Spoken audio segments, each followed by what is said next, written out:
Thank you for having me. It's really a pleasure to be with you. It's been such a pleasure to watch Giving Tuesday grow in Mexico and so many other countries over these past years.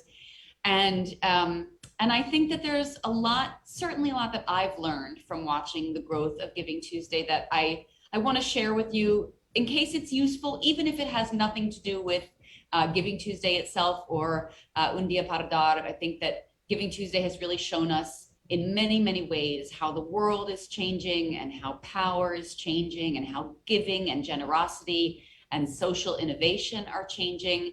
And so I hope some of those observations and lessons that I've learned may be useful to you in your own work.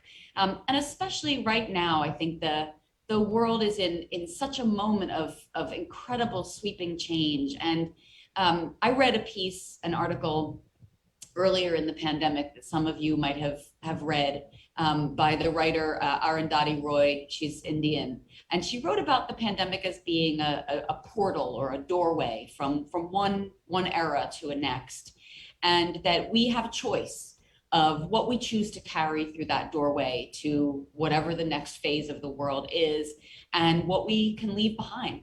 And so in many ways, as awful as this time is, and as scary and anxious and tragic as it is, we do have an opportunity to choose what we want our future to be like. And what I've seen from the very best of generosity during the past 10 years of Giving Tuesday really gives me a lot of hope that we might actually be able to seize that moment and choose good things. One thing that we have the opportunity to do is to reimagine the very basic models of how we do our work. So traditional institutions are re-examining their models to enhance their influence and impact in this age of movements. And on the other hand, movements or distributed or decentralized initiatives are causing big changes from the grassroots level with collective power.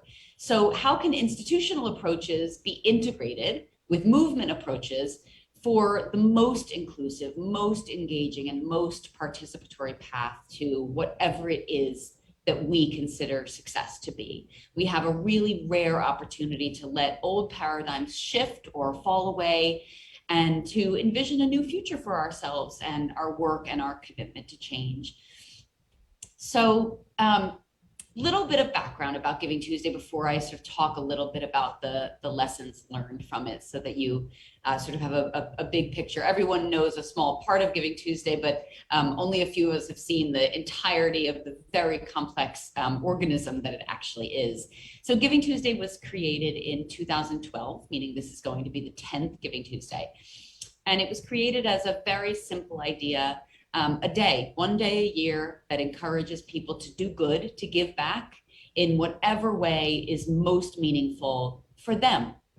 And it was in those days, in the very earliest days, very focused on the United States for reasons that I can't really understand looking backward, now that I've learned, or now that I've seen in action, just how very universally applicable this idea is.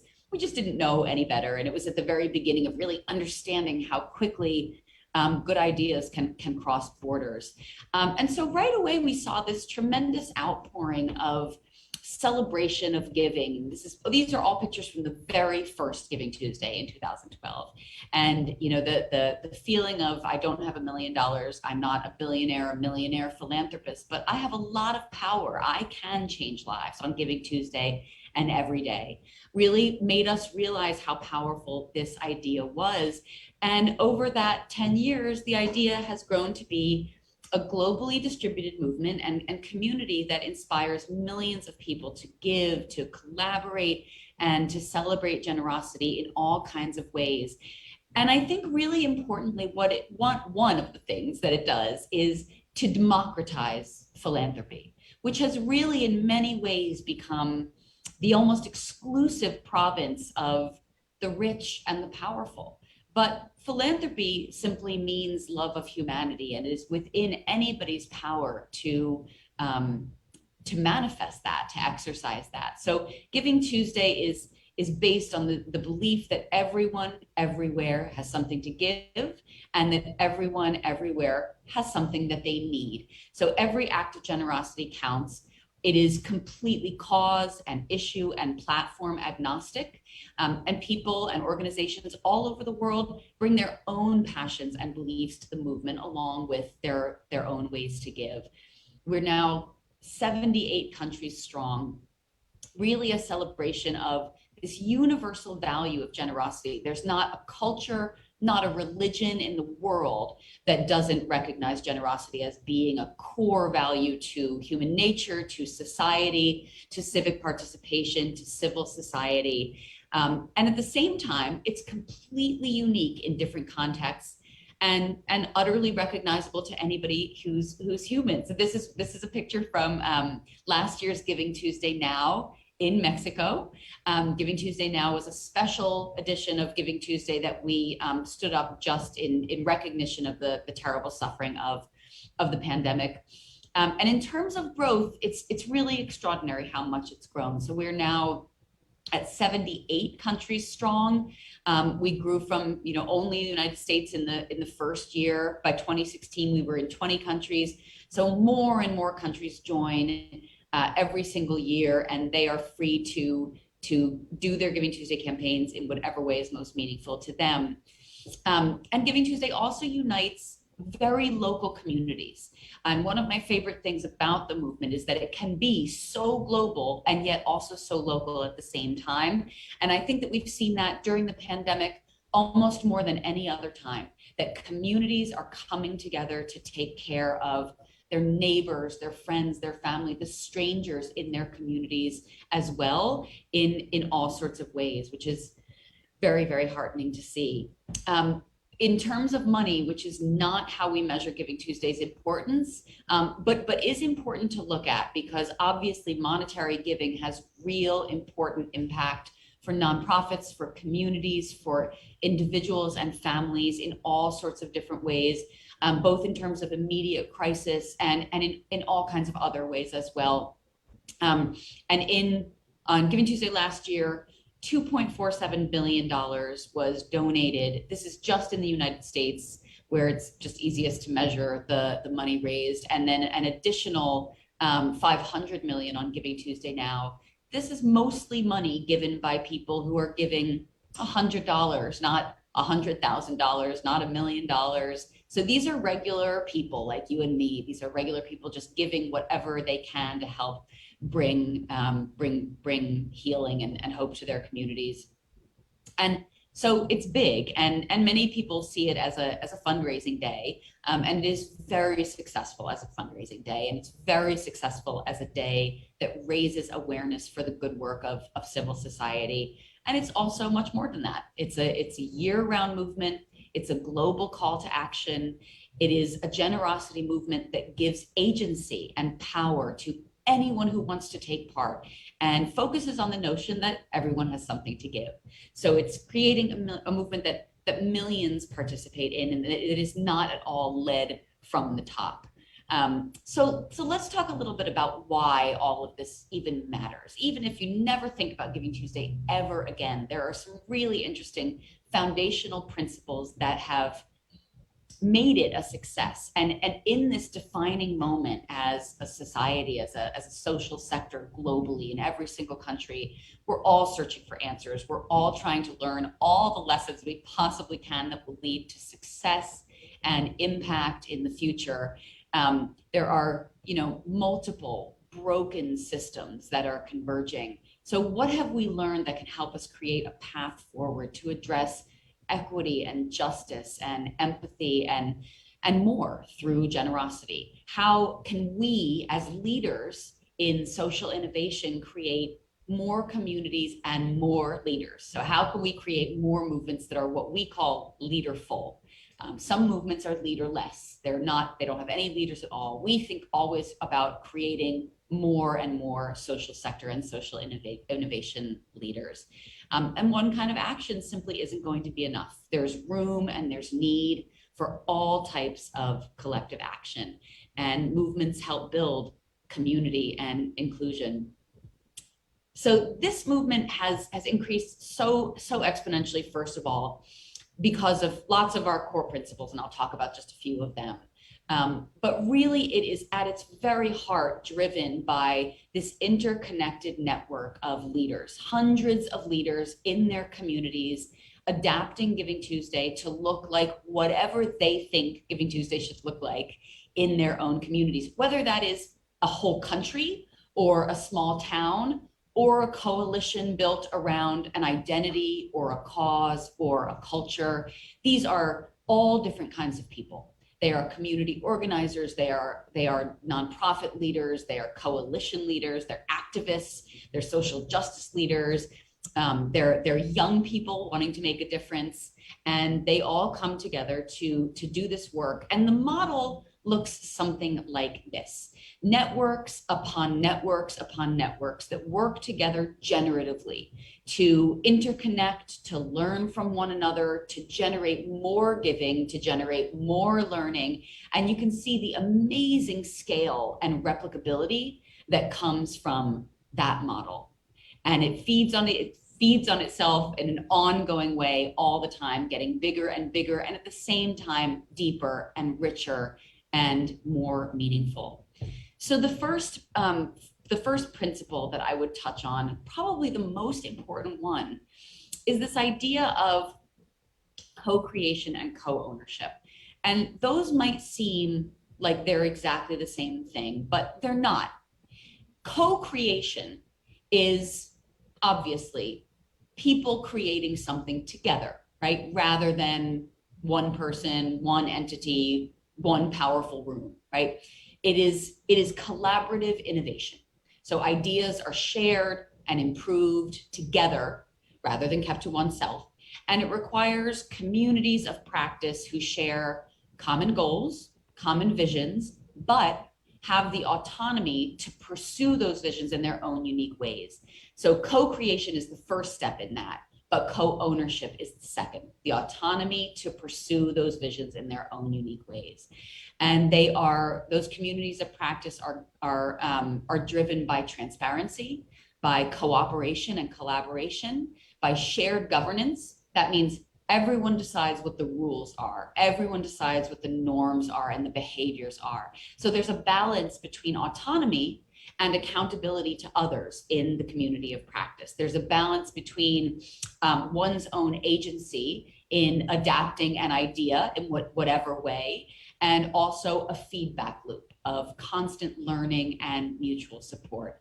So what are the fundamental shifts you want to see in your work? What are the fundamental shifts you want to see in your own community? And how can you think about how all your stakeholders can be part of co-creating those shifts?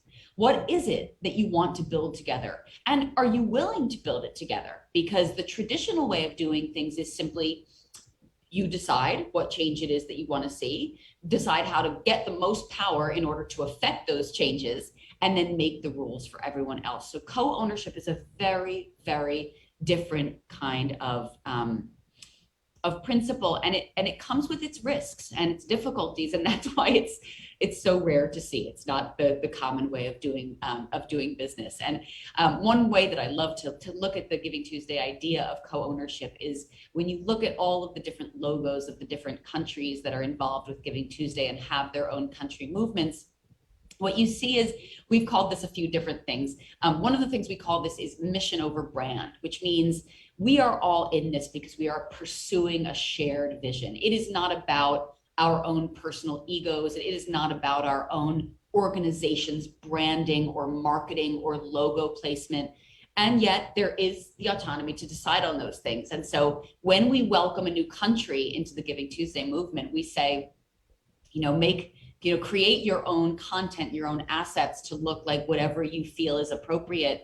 And everyone does that. And what you see here is logos from all over the world that reflect the individual nature, community, characteristics of a particular country or region. But you also see a commonality, right? You see something that binds all of these countries together in this movement. They're not all just completely unique, right? Every single one of them still shares the Giving Tuesday heart. Every single one of these movements is still driven by generosity and by love at the very core of what they're doing, even if the outward manifestations are very, very different. The goals are different, and the people who take part are obviously different in terms of language and everything else all over the world. We also call this optimal distinctiveness, which is a really interesting organizational psychology term, which means that when people in general, human beings, are in a work situation, they want to feel like they are very unique and yet they're part of the community. So recognized for their own unique talents and yet also really unified as a group. And I think that the network of Giving Tuesday leaders always seems very strong to me in terms of optimal distinctiveness. They are each utterly distinctive, and also each of them is an integral part of the overall community, and that sense of interconnectedness couldn't be possible without that. So these are communities of practice who share a unified vision, they have their autonomy, and they've also built a culture of trust and transparency that is both productive and also rewarding. So there's a mix of altruism and self-interest, and neither one of those things is wrong. They're both terrific. So there's a payoff for the self and there's a payoff for the collective. And as you can see, we also have a good amount of fun together. So regardless of sector, regardless of what kind of work you do, this is just, I really believe, a universal truth. People want to feel that they are part of something bigger than themselves. And that sense of being something bigger than yourself is what has driven movements since the beginning of time. Now, in the age of technology, of social media, of globalization, that looks very different. And the capabilities and the possibilities for movements are a completely different thing now because of that. And so how are we creating something that people can take part in and feel that they are part of something bigger than themselves? Because that's what gets people activating, and that's what gets people coming back, and that's what gets people feeling rewarded. And what you see here is just people feeling a real sense of celebration around their co-ownership of Giving Tuesday, a real sense of happiness in celebrating the value of generosity on this one day, and again, hopefully every single day of the year. So co-creation also involves collaboration, and this is where we come back to the principle of mission over brand. This is just one example of what we call a coalition of organizations, a coalition campaign that come together for Giving Tuesday around an idea that is more important to them collectively than their individual organizational brands or fundraising. They acknowledge the importance of the mission over the importance of their individual brands. That doesn't mean that their own individual brands don't find success. They do.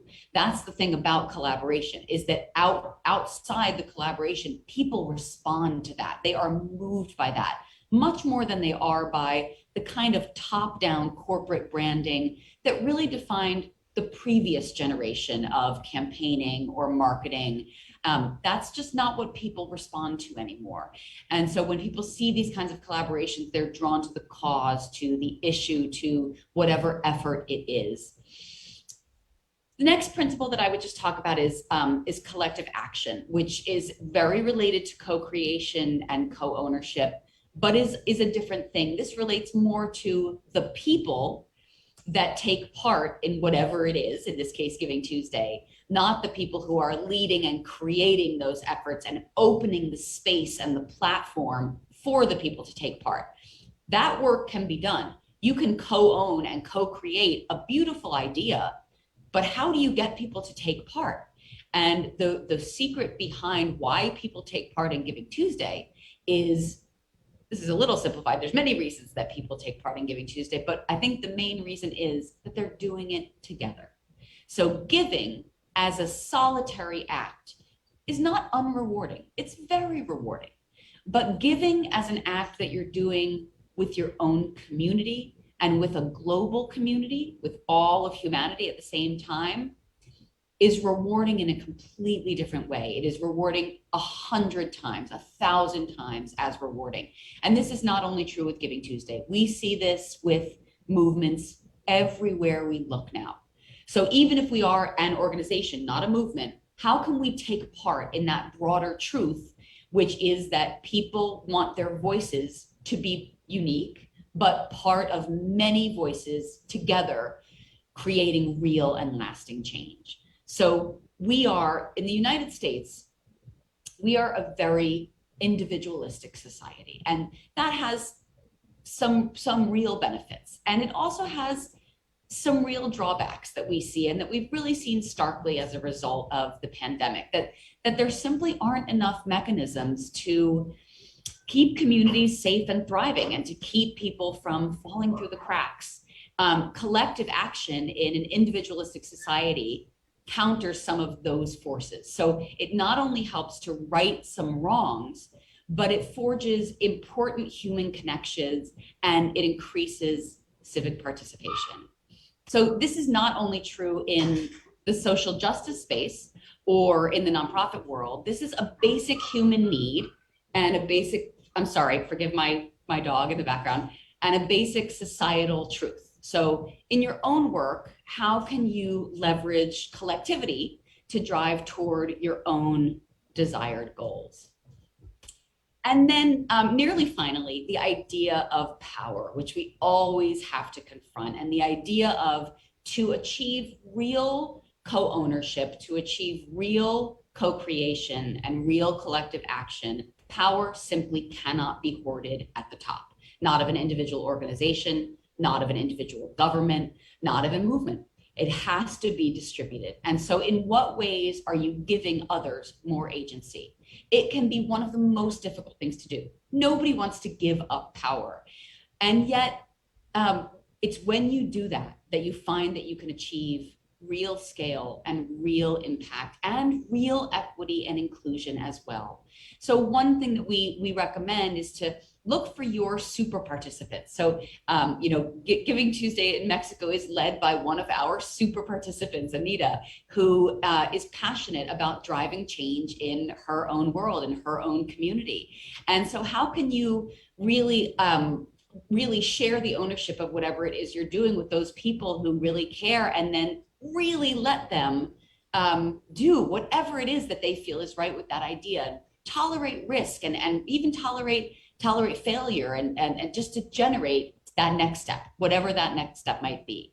So the power of connection and community and abundance mindset and radical care, they're all inherent in this idea of distributed power. What you're looking at here is one of my favorite campaigns, which is called the Anti-Sewing Squad, which is a mutual aid effort here in the United States, which means it's not part of the nonprofit community. It exists outside of the nonprofit community and outside of the system altogether. It's driven by people in their communities that come together to sew masks and use their talent in that way to benefit healthcare workers and indigenous communities and houseless populations. And that it is its own microcosm example of collective action and distributed power. People taking the agency to create change into their own hands, even if they're very, very young people. And we've seen so many young people activating around this idea of a generosity movement, really taking a piece of it and saying they have their own ideas for creating change and they don't want to be told how to do it. And we just sit back and listen, because the truth is they know a lot more in some ways, and they do just amazing things and also prove the point that everybody wants to be a giver and has the power to be a giver right from a very young age. So I'll just end by saying, at the heart of all of this and all of these foundational principles is values, right? How we lead with purpose and vision and courage and compassion. That's all about what values drive us. And those values don't have to be the same for all of us. It doesn't have to be the same value for all of our work. There are dozens and dozens of good values to be driven by. For us, it's the value of radical generosity. And what that means is generosity that is about our shared humanity rather than about some people having and some people needing. So rather than about giving being a hierarchical thing, philanthropy being about having lots and lots of money or power, instead it's about reciprocity and solidarity and the belief that we all can help each other thrive in this world and create beauty and create joy and create health and create thriving communities. And so whatever it is that drives you, whatever those values are that drive your leadership, how can you engage as many people as you can under the mantle of those values? I'll stop there. Thank you so much.